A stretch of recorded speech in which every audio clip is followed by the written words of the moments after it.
Hi, this video is for the Indian Seventh day Adventists and for the former students of SDS schools.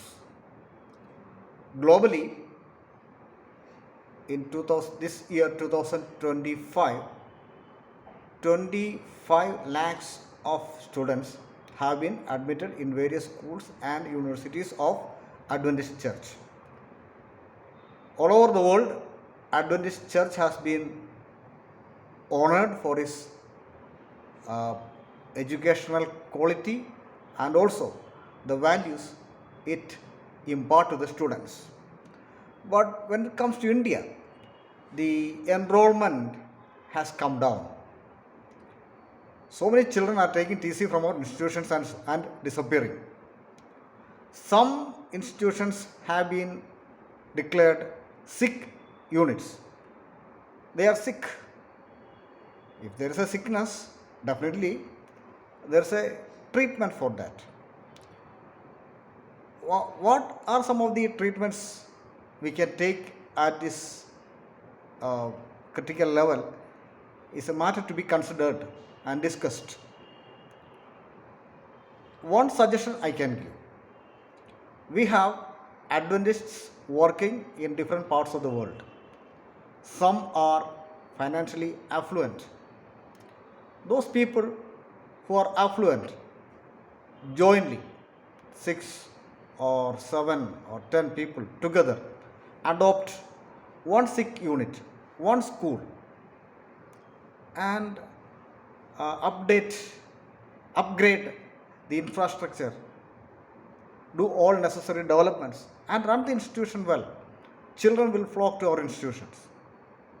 Something similar to this has happened in Mavelikara, a place in Kerala.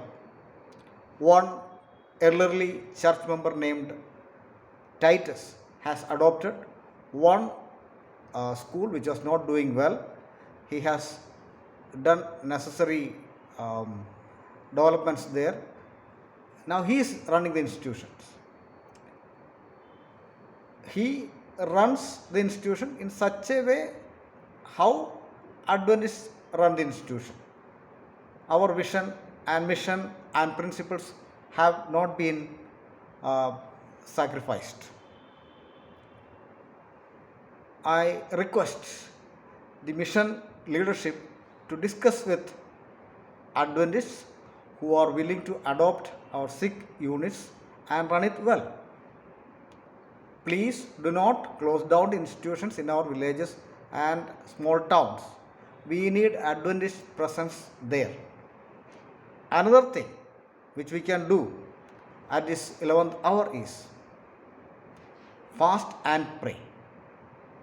Let our church members get up early morning, 3 o'clock or 4 o'clock, and stand on the knees and pray for this dying church in India.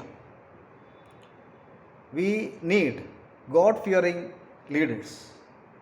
We need Adventist system to work smoothly well in this land.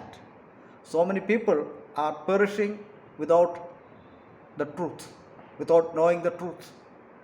We have a great work in front of us. In order to carry forward this work, we need eminent personalities to come forward and lead the mission. People who have dedication, people who have thorough Bible knowledge, people who love the church, people who are willing to serve rather than showing the interest to be served. Let us pray for such quality leadership. Two things I said.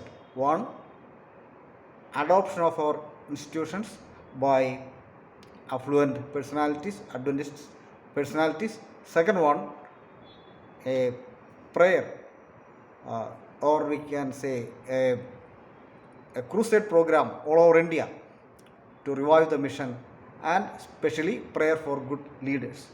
Think seriously about it, pray about it, and may God bless our endeavors to rectify the errors of the past and run the mission in such a way that God expects it to be going forward.